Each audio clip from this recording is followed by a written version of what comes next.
Hey, welcome back to another fun-filled episode of TigerBytes, Auburn Online's podcast, where we talk about cutting-edge online teaching techniques from all across campus. Today we have a special treat with Roland DeWitt. So yeah, thank you for having me. Obviously, I helped put it together, but it's different to be on this side. So Yeah, we're in the please keep that in podcast mind. studio that you're responsible for making happen, so that must be a little bit of a source of pride. Yeah, for sure. So And how yeah. long have you been with Auburn Online? So with it's a long story. I started at Auburn total since 2012, Okay. 2013 full time, but Auburn Online since about 2016.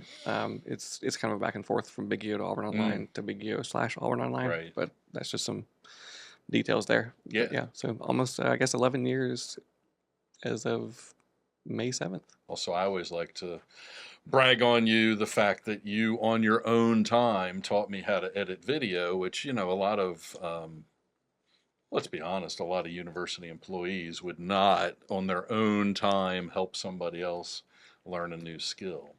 So, I think that's laudable. And I always make sure to point that out to Awesome when I get the opportunity to. Yeah. I mean, I don't think it's anything that we should gatekeep. And it took me like 4 hours maybe Yeah. something. And so if that was your only session, then that's amazing. If you can Right. learn in 4 hours, that means you wanted to learn it, which is Well, it's actually different. saved you a lot of time because I edit my own video, which means you don't have to do it. Then in that case, That was we a should do good this more often. investment. Nicely done. Exactly. So can you walk us through your typical production process from the moment a faculty member reaches out to you with an idea to delivering a final accessible video? So from there to there. Start to finish kind of thing. Yeah, Right? start to finish. So I would say that there's two main ways. There's your about 80% of what we get of the video that we create comes from Auburn Online through their instructional designers. So, for example, instructor will walk in, say, I need this class, and in that class might be a podcast, 5 learning classes, and 15 module intros. So they get that service. But that's just one tiny piece of it. So they're really, I guess, typical really is, there's not really a typical one, but there is a typical process for Auburn Online, if that makes any sense. So about 80% of everything that we do comes from Auburn Online is either learning class video, talking head video, and the occasional podcast, of course. And then the rest of it is kind of up in the air. There's about 20% of faculty or departments that just need like either a little bit of editing or just a whole bunch of stuff. So it could just be, let's come out and shoot a whole bunch of 360 video 360 photos and or video, and maybe create a virtual tour with that. So from start to finish, though, I would say, I guess in general, is meeting with them, making sure that both sides know what's going on, pricing and everything, and then getting out the door. So do you like a structured process, or do you like kind of I winging see what it? you're getting at there. It's much better structured if you can. So if you can sit down and say, all right, well, you want to make pancakes. Let's first make this scene, this scene, this scene, and how long do you want it to be, et cetera, et cetera. When we recorded those videos, I honestly didn't have that skill set yet. It was a while ago, so I overdid everything, which I think in some cases can be good. If you want to make sure everything's like lighting's perfect and audio is perfect, that's a good thing to overdo. B-roll, I did not do enough of. I thought I was overdoing B-roll. But it was the same stuff over and over. So instead of, if I were to do that part again, Yeah. I would go back and do like less B-roll, less total B-roll, but different, more variety, if that makes any sense. Yeah. So less of it, more variety. But yeah, you can get some really good stuff from an unstructured interview. Auburn Online uses the Learning Glass Studio for recording, which is something I've done a little bit of. How did this technology come about, and in what ways do you think it enhances student engagement compared to, say, a traditional lecture recording? Michael Peshkin, a mechanical engineering professor at Northwestern, came up with the idea in 2013. He actually had come to Big U and gave a lecture on that and everything. Cool. I think their idea, especially back in 2013, which has been 12 years at the time of this recording at least, that was to just record the class but make it more engaging on both sides, both the in-person side and online. Sorry about that. And so I think that was the idea then. I'm sure they've change it a little bit or something like that. But I will say we were one of the first 10, I believe, light boards in a university in America, at least. And I got most of that information off lightboard.info. Lightboard.info is run, I believe, by Michael Peshkin, the person who, again, invented it there. You asked about how it enhances student engagement compared to a traditional one. So traditionally, you get a screen with like a little tiny person in the corner. You Right. might see their face if you're lucky. You might have like 2 different video feeds. This puts the person into the PowerPoint, so they can annotate things, move things even if they want to. You've seen it there, point at things, or just write on the whole board if you want to. Just turn off that PowerPoint part of it and just write on it. So that really it helps student engagement because they're able to see, hey, there's an actual person here. It's not just a tiny little pixels in the bottom right corner. If I see them at Walmart, maybe I can say hello to them, stuff like that. So we do find that it does actually enhance student engagement. So let's talk about 508 compliance, which I guess is going to become a really big deal here before too long. This involves closed captioning and transcripts for the hearing impaired. Exactly, yeah. What sort of challenges do you face in ensuring accessibility, and how do you deal with those challenges? So first off, I will say props to Chandra and everybody at Auburn Online because they have been pretty far ahead of this.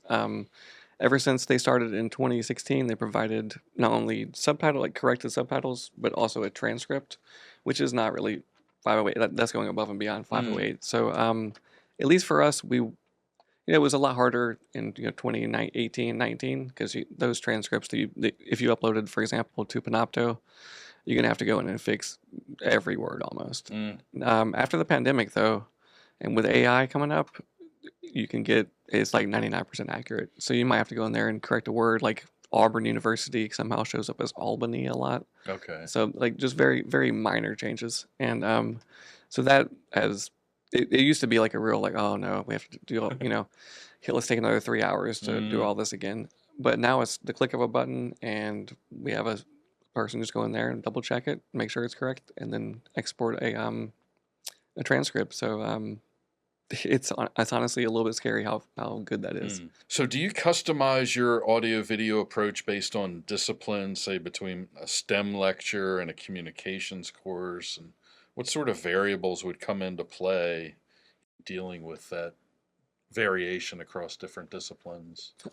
So by the time that they get to by the time somebody wants to record something, usually that part has been kind of fleshed out. So I'll kind of give an example that are on two different ends of the spectrum, in my opinion, that I think answer this pretty well. I was about to answer your question and be like, no, different people sound different. We do it by different vocal patterns. But you're asking about the whole approach there. Technically, that'd be more of an ID question. But from what I've seen on my side, we did I guess a woodworking tour would be one side of it, or one spectrum, end of one spectrum, if that makes any sense. And there we kind of walked in. It was a very casual approach. She wanted to have video of like 4 or 5 different machines, so we decided to do a 360 picture in the middle, and then just like little hot spots to click on. And that was mainly decided, while we were there. I brought some equipment, and we kind of figured it out on the fly. Now I was ready to record a bunch of video and everything, which we did. But I guess it's a little bit different based, obviously, on discipline there. Some people can come in and just knock out a video very quickly. Measuring engagement in online learning can be quite tricky. How do you and the faculty assess whether the videos you're putting together are actually resonating with students? Do you look at the percentage of students that actually watch the video in courses, those kind of metrics? Yeah, you can always go back in there and see how long people have watched, what parts they've watched, especially with Panopto. You can even see who, if it's put in there correctly, even see exactly which student watched it. We did have some feedback from one instructor in particular who was very against doing it was a social work course, and he was just like, I don't want to do video. I'm not going to do it. And the ID in charge was like, why don't you give it a chance? Okay. Just do one. And then we'll ask the students, hey students, did this help? And so he went in there and kind of, he did it. And his feedback the next semester was, thank you so much for pushing me in there, because all the student feedback was like, we need more of this. Well, let's talk about the future. Video and audio tools are evolving quickly. You're rubbing your hands The together fun like stuff, yeah. Dr. Evil. What sort of emerging technologies are you most excited about, and how do you plan on incorporating them here at Auburn? Yeah, so I mean, it's going to sound cliche, but it's also true. AI technology here is able to do so much with video, audio, just everything. You can create an image come to life. You can take our voices and create whatever you want, which is a little bit scary, honestly. But it really cuts down our like recording time Mm. by probably about a factor of 4 Oh, wow. for like quick voiceover videos. If Right, all you have to right. do is go in there and record it instead of having somebody come in and sit here for an hour getting it correct, we can just put it into 11 labs or whatever we're using, and it's almost perfect the first time, which is totally different than 2 years ago when we're in there like messing with Murph.ai and kind of like trying to get everything pronounced correctly, spending hours on that. It's just perfect now. Super excited about. We just got a platform called FAL.ai. They have over 200 video models. There's hundreds of audio models. So if you want a weird sound from like what would Jupiter sound like, Mm. and it'll spit out something very strange. Or How if would anybody know if it was that's a good question. accurate or Yeah, not? it's probably scanning and like reading a thing about how Jupiter would sound, if you could hear it or something like that. But it's very. I mean, you can create a video from like zero to finish with AI and every And it sound looks artifact, perfect, everything. right? Or Almost, yeah, close to close to it. perfect. We did a project recently using the engine LTX.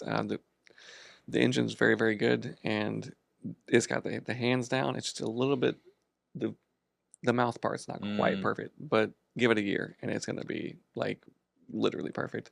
And I have a sneaking suspicion that VO3 is perfect and they're just downscaling it a little bit for us so that like Oh, they put like a little bit of softness on there. And I think I mean, I think that obviously some people have some very amazing versions of this. what are some myths about online learning or course videos that you wish you could just permanently erase with a giant delete key? This is probably more about the actual video creation process, but it's just a 10-minute video. It shouldn't take that long, right? Which means I don't really know exactly what goes into it. So, it tells me a lot, like just because it's so short doesn't mean that it's gonna take a short amount of time. Just because you're in there for 30 minutes doesn't mean it's gonna be 45 minutes later. It might be Right, 2 or 3, 4 days, something like right. that. There may be people ahead of you, but I think I guess the heart of that is just that like people don't know what editing is, and I can Mm, understand why because they don't edit all the time. And if you don't know what you don't know, you might just assume that it happens magically. And I kind of get that feeling a little bit sometimes, where they feel like editing is it's the last part. It's got to be pretty easy, right? Like the hard part's this. Well, the hard part is editing and getting it right. So this is just the start of it, the actual recording part, if that makes sense. one word students should feel after watching a video you've produced. Right into the camera. Empowered. I know that's a little bit cliche, Mm. but it's the best word that I can find. That is how I think that they should feel. So, Yeah, and hopefully yeah. in your quiet moments you feel pretty proud of the fact that, thousands of Auburn students have benefited from the work What we've that done. you've done. I mean, that's pretty heady stuff. Most people don't get that in life. I agree. It's a big responsibility, and again, props to Ricky for she does 99% of the editing up here and most of the recording. So I'm the guy in the back. She's the one that does a lot of the work there. But you're right. We do have a pretty big impact. We did it was like 1,700 videos Mm. just last year. Wow. So we at least touched that many. Yeah. And so yeah, it's starting to actually feel like we're making a pretty big impact. Actually, Awesome. I'm pretty impressed with it. Well, thanks for being here on Tiger Bites. I Of appreciate it. course. Thank you all for having me on here. Thank you for joining us for this episode of Tiger Bites. We hope you enjoyed the conversation and gained some valuable insights. Please like, subscribe, and share this podcast with your friends and colleagues. You can find us on all major platforms and keep learning, keep growing, and we'll see you next time on Tiger Bites.